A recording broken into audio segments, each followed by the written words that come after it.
We say hello to our senior insider, Shams Charania. Shams, what are you hearing today about Trae's preferred trade destination here? Malika, Trae Young, the four-time NBA All-Star guard, has the Washington Wizards as his top preferred trade destination. Sources tell me his agents and the Hawks are working, collaborating on figuring out a trade landing spot. And in the nation's capital, Trae Young would give the Wizards a lead guard for the future.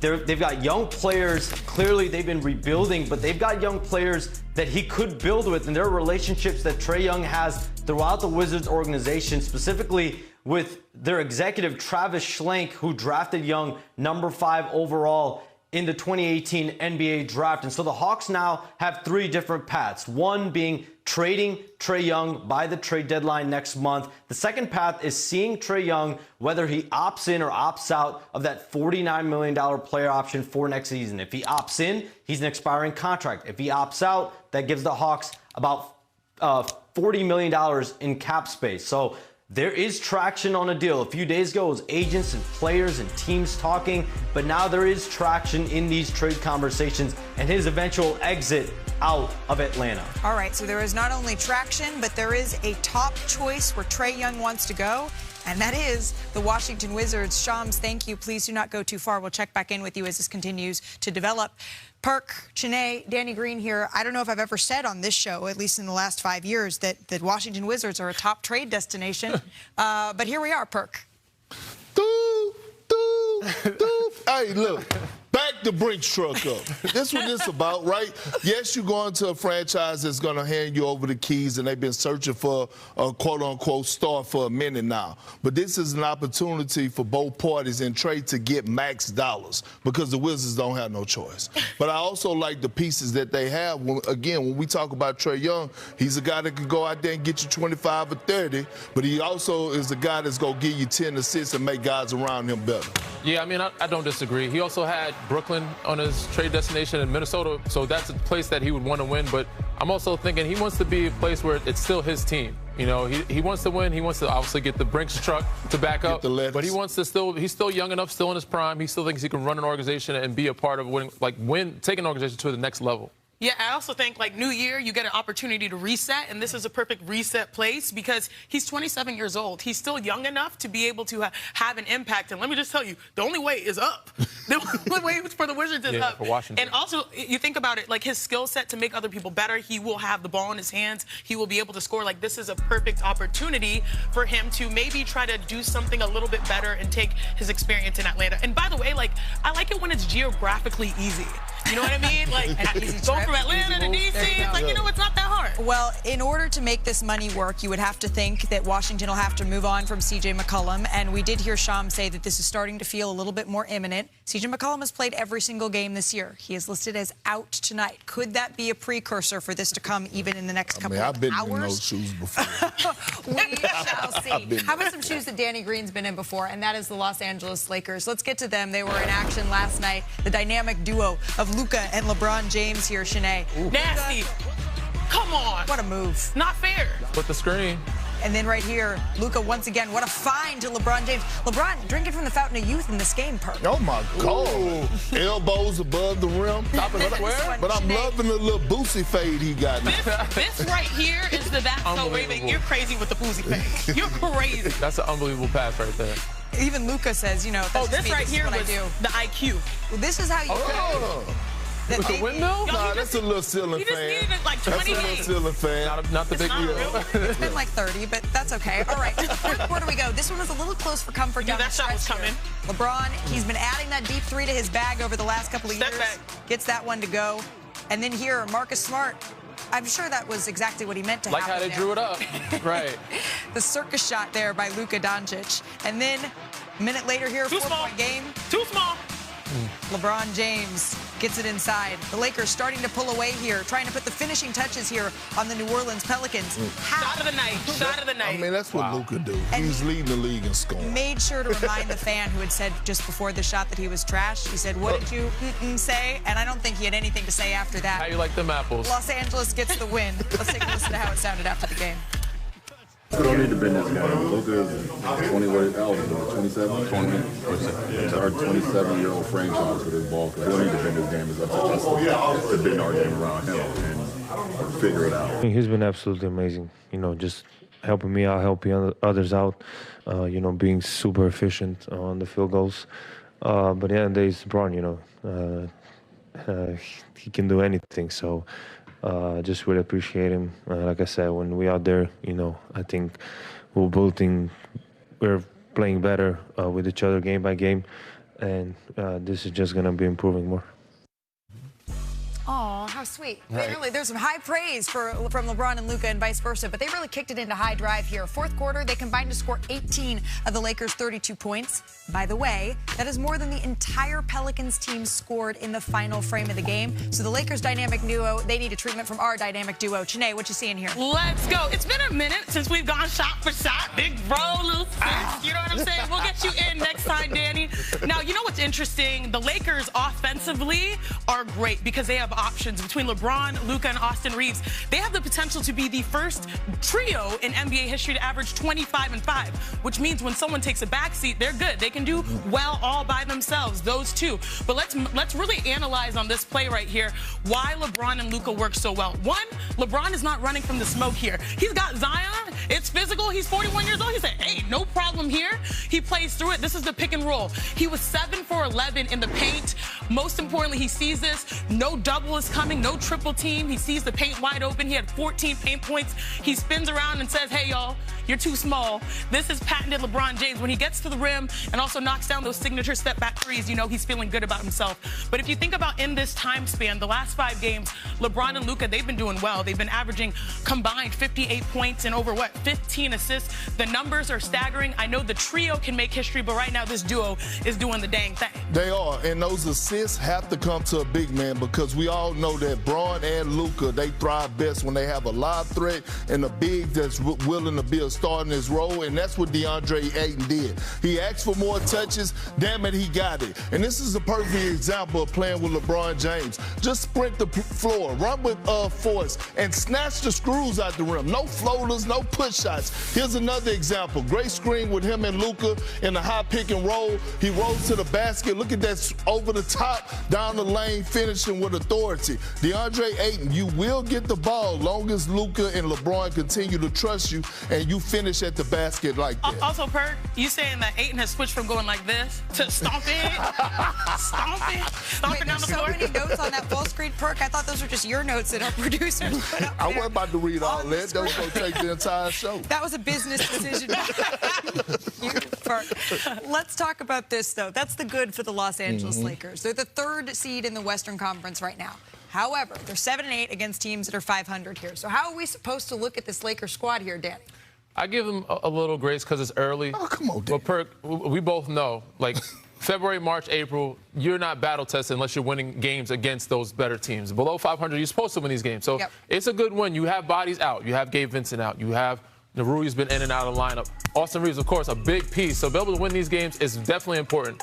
But we know there's going to come a time where you got to look yourself in the mirror and say, we're not who we want to be or where we're supposed to be unless we play against those top teams and win those games against those top 500 groups. Yeah, but in order for them to win those games, your best players or best player have to defend at a high level.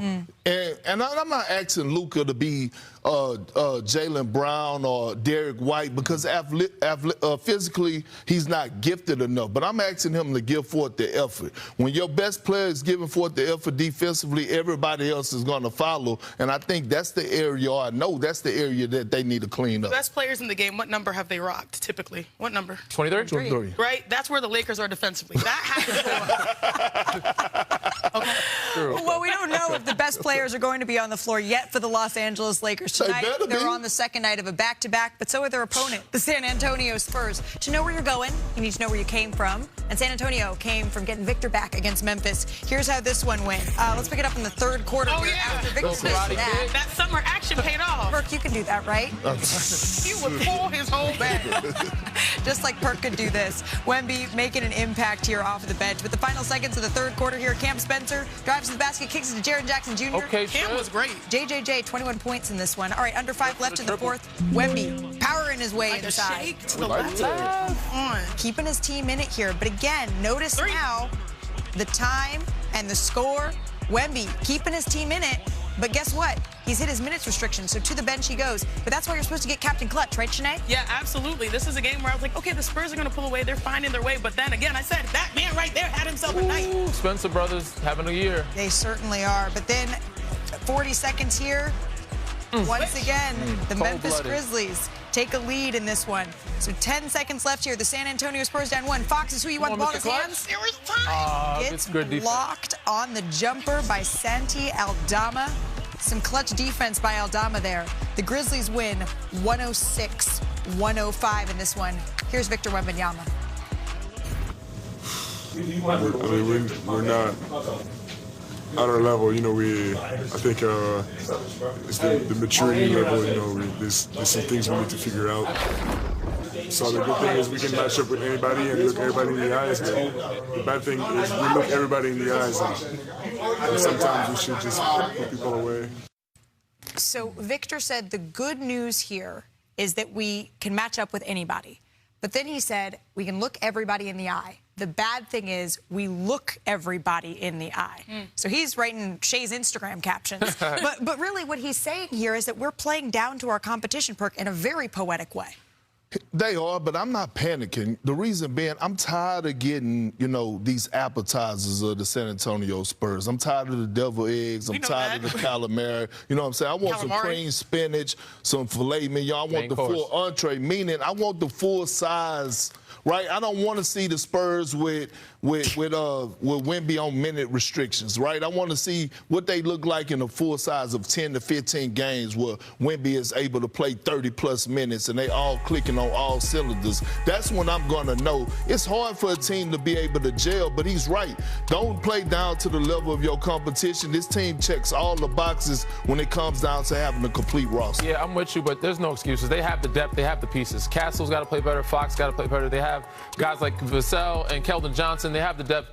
This could be a little. I give them teams grace. Cup final blues, maybe. Like a lot of teams usually trend after the cup downwardly. Knicks have lost 4 in a row. They've hit a kind of a wall. They need to find a way to refresh, but so they're good enough to where if they can beat OKC 3 times in the same month, they should be able to beat these teams. So outside of the Oklahoma City Thunder, who's growing in real time, I think that the San Antonio Spurs have the best young core in basketball. Outside of that core that we've seen just win a championship. Perk, give them some time to cook. That's what I said. You can't eat it just raw. You got to, like, let it cook and marinate. Okay. And I do think that what we saw is that they are still a little bit ahead of the schedule. They're going to have to grow into being one of those great dominant teams. Yeah, they have, like, Castle, what? Some of these teams, though, they lost Cleveland, Utah, but Portland. Listen, but that's growing pains, right? Because sure. what you got your listening skills on today because we're saying the same thing. I'm saying give them time. I want to see the full sample size of Victor being healthy. Yep. Right? It's hard to play and put together a string of games when he's on a minute restriction. So I am giving they're playing it right, though. No, I am giving them grace, but I will say this, and you know this as well. When it gets to this period, like when you're approaching All-Star break, you got to find that way to continue to grow and trust that process to continue to lock in. What we do know is that we expect to see Victor Wembanyama, even though he was just back yesterday, on the second night of a back-to-back. So we're going to have more on that game against the Lakers coming up here. And so why don't we go coast to coast, catch up on some of the action, starting in Minnesota. Anthony Edwards led the team 26 points over the Heat, but in the second quarter, did you see this? He was on the bench with 3 fouls. So he just, had a little pineapple as a snack, Perk.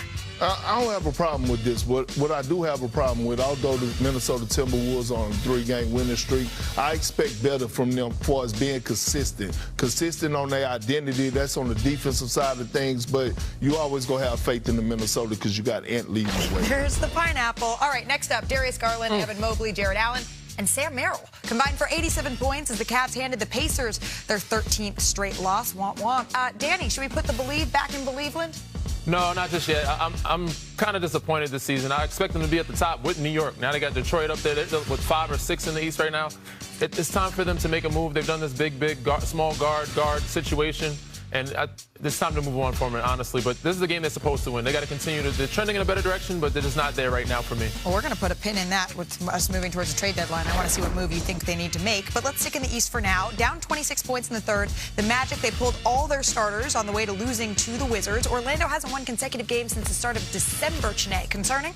This is pretty concerning because this was the year that was supposed to be like, hey, we're getting over the edge, we're getting over the hump, especially considering the East is wide open. You're looking at the Boston Celtics making the most out of what they have. So I do think this is concerning, but hey, maybe post All-Star break, they'll get it all together and be more healthy. They head to London pretty soon for that international game. And I love when they win because I get to hear the song. All right, finally, the Cooper Flag Show. It continues for Dallas. Flag led the way for the Mavericks, 20 points, 8 rebounds, 6 assists. His biggest dime, finding Brandon Williams, who cashed it in for the game-winning three-pointer with about 30 seconds left here to defeat the Kings. You see it right there. Strong side corner. Cooper, he just turned 19. He leads the Mavericks in total points, in rebounds, assists, and steals this season. The last rookie to do that, Chiney, you were talking about their number earlier. Michael Jordan. There you go, Michael Jordan. He did that over the course of a full season. So joining us now, our senior reporter, Tim McMahon. Howdy, Tim. Howdy, Malika. It just makes my day every time. Let's talk a little bit more about Dallas. Cooper Flag is finally starting to find his footing within the NBA. And that means that there are some questions about the rest of the roster around him as we march toward the trade deadline. So what are you hearing about who they could be keeping, who they're looking to move on from? Well, and look, that discussion begins with Anthony Davis, right? The priority is building around Cooper Flag. Everything has to be viewed through that prism. On Monday, when you took the day off, I mentioned that Anthony Davis's preference is to stay in Dallas and sign an extension this summer. The priority there is the extension, not the preference to stay in Dallas. Right. Now, the Mavericks are telling AD and his agent, Rich Paul, rather, that, although Chris is available these days, they're saying, hey, we're open-minded to an extension. You know, a maybe on the extension this summer. Now, Rich Paul's been around the block a few times. Last year, he got De'Aaron Fox put in San Antonio. He got Brandon Ingram put in Toronto. He hears maybe. What does that sound like to Rich Paul? No, it's either a yes now or Rich wants to get AD moved. Atlanta and Toronto are the teams you're hearing about the most as possibilities. The Mavericks are going to talk to a lot of teams. And look, Patrick Dumont, the owner, he would prefer to see AD, Kyrie, and Cooper Flag together before making any drastic decisions, any major decisions, whether that's trade or extension. That's probably not happening before the trade deadline. Okay, so there's a lot there. Let's sort through it today. The most important thing you just heard in all of this, I mean, to me, it's that it seems more likely than not that AD is not going to be on the Dallas Mavericks. I absolutely think so. And Perk, when we mentioned AD staying, why'd you have that reaction? Because I know Rich Paul. Right? Rich Paul is about his client. Rich Paul is about getting his client the bag. And if the Dallas, like Tim just said, if it's either yes or no, if you're going to commit to a contract extension. And I wouldn't if I'm the Dallas Mavericks, to be honest with you, because Cooper Flag is everything and more. He's the white version of LeBron James, Mr. Do-It-All. Real talk. We just, now, minus a little bit of the athleticism, but when you talk about filling up the box score, he does it all. Blocks, rebounds, assists, points, however you want, he's going to give it to you. So that was actually the comp that I was not really ready for, but I was going to actually, I can see it because you see players that are good with the ball in their hands, maybe not like as natural or fluid as we expected to start the year, but also do so very well downhill. That's where LeBron James owned when he came into the league. He'd get it in transition. He'd just come at your head. And I think that everyone talks about mentality, competitive fire. I like his physicality. Like, he's not afraid to hunt mismatches and be great. AD's my guy, but this is a tough situation to be a GM in. I would love to give him an extension because he's a great player, but he hasn't been available enough. So I understand both sides of it. AD should find a place where he can be happy. And Dallas looks like they're in the trending direction of going younger and starting over it anyway. So let's just move him along amicably like they're doing with Trae Young in Atlanta and find him a good situation where he can get an extension. For keeping Kyrie, it sounds like. Absolutely. All right, so Kyrie's staying. Anthony Davis, it sounds like we're going to be talking about a lot over the next couple of weeks. Amicably? All right, so the Celtics, they host the Nuggets at 7 o'clock Eastern in the first game of our ESPN doubleheader. This matchup, it features two of the most efficient offenses in the NBA, and not just this season, friends. they're on pace to be the 2 most efficient offenses in NBA history. Currently, that distinction is held by the NBA champion, Boston Celtics, 2023-2024 year. All right, let's get set for this one, though. The Nuggets, of course, are going to be out without Nikola Jokic. He has that hyperextended knee. Jamal Murray, he is questionable, but he averages 27 points, just under 10 assists in the 3 games without Joker this season. And he has that ankle sprain. That's what he's dealing with tonight. The Celtics, though, they own the best record in the NBA over the last 8 weeks. Slow start, but Boston, they've lost 6 of their last 25 games. 4-time All-Star Jaylen Brown, he is leading the way for this group and is on pace for career highs in points and assists per game. He's also playing some elite perimeter defense. He's allowed the 3rd lowest success rate on contested threes in the league. And don't look now, but Boston, they're 2nd in the Eastern Conference, just 3.5 games back from the Pistons, a half game ahead of the New York Knicks. And keep in mind, this is after DraftKings Sportsbook had projected Boston's total win total to be 41.5. They're already sitting pretty at 23, Danny. How have they done this? Is it just Jaylen Brown? No, it's not. I mean, Jaylen Brown's been on an unbelievable tear, Yeah. but it's not just him. Got to give a lot of credit to Joe Mazzulla. He's done an unbelievable job of turning that group and that offense to a high-powered offense with a depleted roster. They lost so many guys, empowering guys like Anthony Simons, Hugo Gonzalez, Keita, another big man, Jordan Walsh becoming a 3-and-D guy, a defender, playing, both sides of the ball. But Jaylen Brown, giving Jaylen Brown the reins to do what he wants to do, but they're not just shooting threes and chucking them up. They're coming down, getting a mix of some uncontested threes, but mid-range too, and getting to the basket. They're not just shooting a bunch of threes. So he's done an unbelievable job of getting this group to where they need to be offensively and giving them a chance to be number 2 in the East. Jaylen Brown is the perfect anomaly within the Celtics 3-point system. The Celtics make the most. They're 1st in made threes, but Jaylen Brown is 2nd in made 2s behind, can we guess, y'all, SGA, the MVP, and he's also 3rd in isolation points per game. So those 2 areas that are missing outside of threes, he has become elite at those aspects, and that's where you get the balance and the harmony. And I like the growth of his game. We actually work out with the same trainer, Jamal Lavelle. Everyone calls him Dash Athletics. Shout out. Yeah, I mean, major shout out here for what JB's doing. But, like, his dribbling, his reading, but also him knowing that the 2 is still a good shot within Mazzulla's system. And look, Jaylen Brown is a finals MVP on a Supermax contract, but also a guy who's got a ton to prove. For a lot of his career, he had to listen to, hey, should the Celtics trade Jaylen Brown? Does it fit with Jason Tatum? He still doesn't feel, clearly, that he's appreciated enough. And You say that because of the Western Conference Eastern player, Conference player of the month? Exactly. But look, the adversity of the Achilles injury to Jason Tatum gave an opportunity to Jaylen Brown to prove just what a star he is. Yeah. He has seized that opportunity, and he's put himself in a position where, look, they're the 2 seed in the East. He has to be at least part of the MVP discussion. Exactly, especially with all of the injuries piling up around the league. You got the 65-game rule in position. Jaylen Brown could find himself with his play, coupled with the fact that there are some stars that aren't going to meet that threshold, really centered in the middle of that conversation. But Jaylen, not only has his play been exceptional, he's been making some serious statements, and I mean that literally over the last couple of days. Not only did he say that he should be the Western Conference Player of the Month, which more power to you, but he also said that he is the single best 2-way player in the world. Well, that sounds like a job for Big Perk's big list. I think it's time for Big Perk's big list. Damn it, it's not your list. It's Big Perk's list. There's actually rules to this, okay? You will speak when spoken to. Give me some energy. Bam. That's it. Bam! Bam! Bam! Put it up there. It's not your list. It's mine.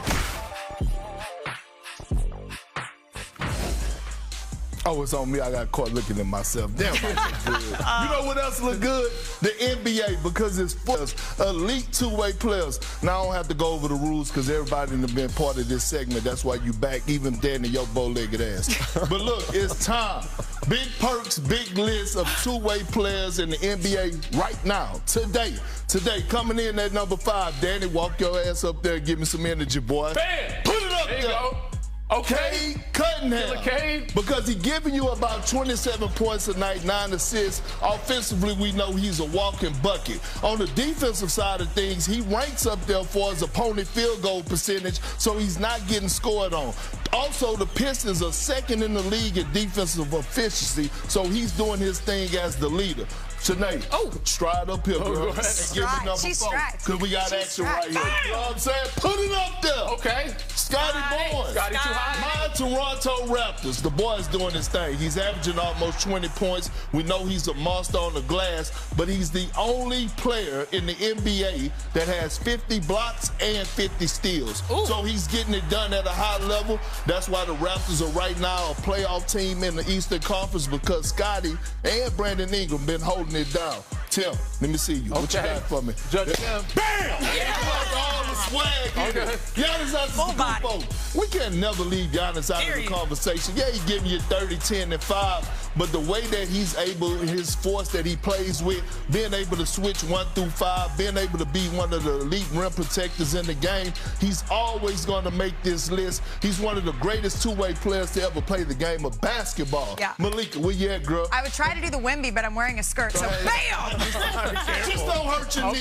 Victor Wembanyama, he's number 2, right? We know he's giving you 24 points a night. We know how versatile he is. He's going to snatch the screws out the rim. He's going to catch lobs. But he's also leading the league in block shots. He's also 3rd in the league in opponent's field goal percentage, opponent's field goal percentage. He's getting it done. That's why the Spurs are where they are right now. They're coming in at number 1. Are you going to agree with him? Put it up there. Oh! Damn it. He ain't lying. He said it, and I believe it. Not only did he go in there like this past weekend and lock up Kawhi, but he gave him a 50-piece. Forget that. He's averaging 30 points, shooting 50% from the field, 37 from 3. He's got the Celtics number 2 number 2 in the East. And he's 2nd in the NBA in opponent's field goal percentage. Yeah. He's above Wemby. This is Big Perk's big list of best two-way players in the league right now. I'm out of breath, but I don't see nothing wrong with it. I don't see nothing wrong with it. We're going to need a chair and a towel for Perk. What I loved about Jaylen Brown guarding Kawhi Leonard is that he sent a text message to Joe Mazzulla on the plane and said, hey, I want this assignment. Perk, I know it's your list, but Shanae, Tim, DG, how we feel about it? This is really good, actually. Oh, I like this list. Oh, Tim has an argument. I kind of like that 7-foot-something Frenchman a little, I'm just saying. All right, so you're saying I'm not doing the 6-7. No, I might swap 2 and 1. All due respect to Jaylen Brown. Respect, Cade. This is Big Perk's big list, and he always says you can argue with your mama. But this is what we got here for the best two-way players in the NBA right now. All right, that's the best two-way players. We got 2 of the biggest games superstars tonight on the floor in Chase Center. But behind the scenes, which team is under more pressure to make a move ahead of the deadline? Our reporters are stopping by with the latest. Shams Charania reported earlier that 4-time All-Star Trae Young has his eyes on the Washington Wizards as his preferred trade destination. Now, Young, he's played his entire 8-year career in Atlanta, but remember, he was not offered an extension when he became eligible at the start of the season. And now we are here with Young eyeing a new partner here in the NBA. So, Shams, why has Young set his sights on the Washington Wizards?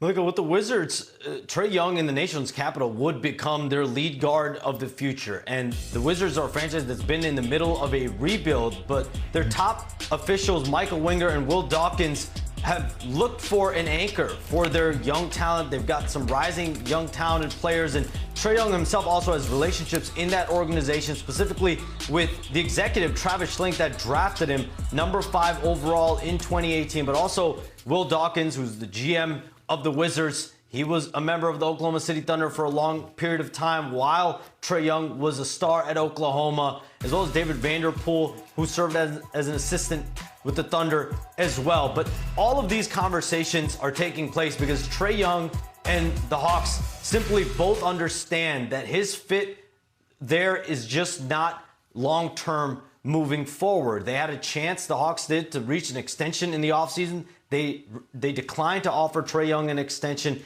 and since that point, these sides have remained in conversations about his future, and the Washington Wizards have now emerged as Trae Young's top desired trade destination. Trae Young wants to be a Wizard. Okay, so certainly a lot of history between the top players here for the Washington Wizards in their front office and Trae Young. Now it's a matter of how this trade is going to materialize, and we will certainly check back in with you for that, Shams. Thank you. And while we're speaking of the trade market, let's talk about Jonathan Kuminga, because the buzz continues to build. The Warriors again at a crossroads here. Kuminga's played less than 10 minutes total since the first week of December. The Warriors, they're in the middle of the pack in the West. They're running out of time to make a decision decision as the deadline approaches here. So our reporter, Anthony Slater, he covers the Warriors for us, and he joins us now. Slater, I had said that we were going to put the kibosh on Kuminga conversation until there is a real update, but it feels, you're shaking your head. You're saying that's not an option because the Warriors, they're having these conversations. What can you tell us?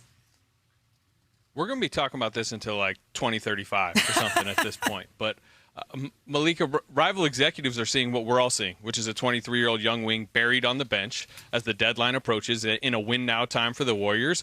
And they're saying value must be going down on Jonathan Kuminga. What was available in the summer, which the Warriors didn't deem good enough to trade him, is lessening. The Kings are a good example. They had a protected, first-round pick on the table this summer. They're saying that's not currently on the table. Still interested in Kuminga, but value lessening. And the Warriors are, at least voicing to me that they don't have to trade him. They're exploring all options. They're canvassing the league. My educated guess at this point would be he is traded by the deadline.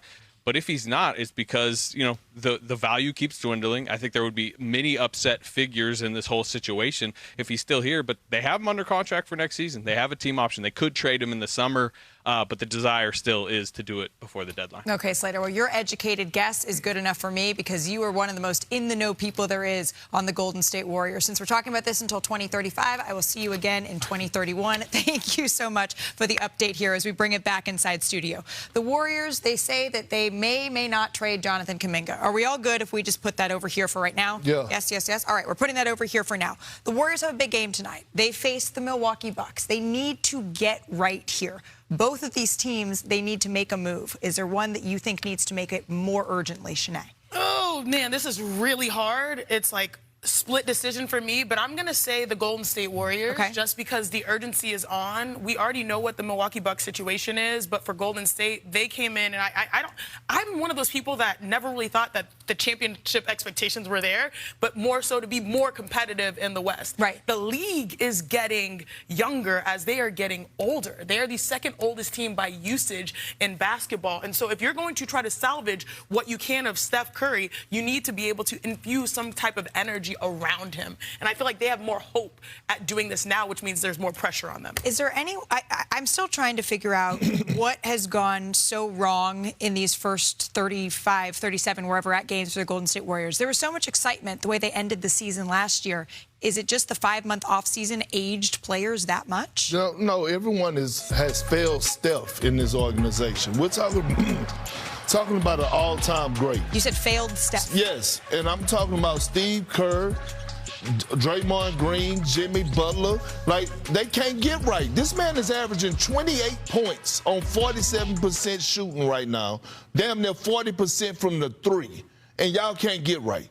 We're talking about a window where he's trying to max out, meaning to go win a championship. You didn't trade for Jimmy Butler last year just to come in and sign him to extension to be number 8 in the Western Conference. And then what's up with your player development? Why can't Moses Moody and Jonathan Kuminga thrive under Steve Kerr? They are failing Steph Curry to the max right now. I hear all that. I agree with all that. There's more pressure on the Milwaukee Bucks. This is about the Warriors trying to get the final chapter of Steph's career right. This is about the Bucks trying to make sure Giannis' story continues in Milwaukee. There's hope to get it right under Steph.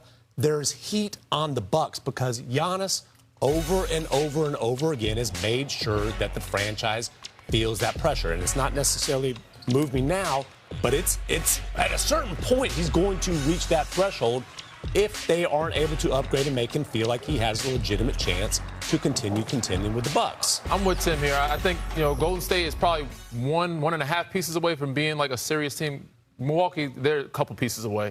And their superstars, thinking about walking out the door, you're in no danger of losing Steph Curry in the near future right now. I don't think. Well, it don't seem like you're in danger of losing Giannis Antetokounmpo either because he ain't going to say a damn thing. Well, he ain't going to tell them. It does seem like both of these teams right now are at a crossroads. I don't know if either one is going to take either fork. It seems like everyone's just sitting squarely in the middle, but hopefully we get a good one with healthy available players tonight in that matchup. And we need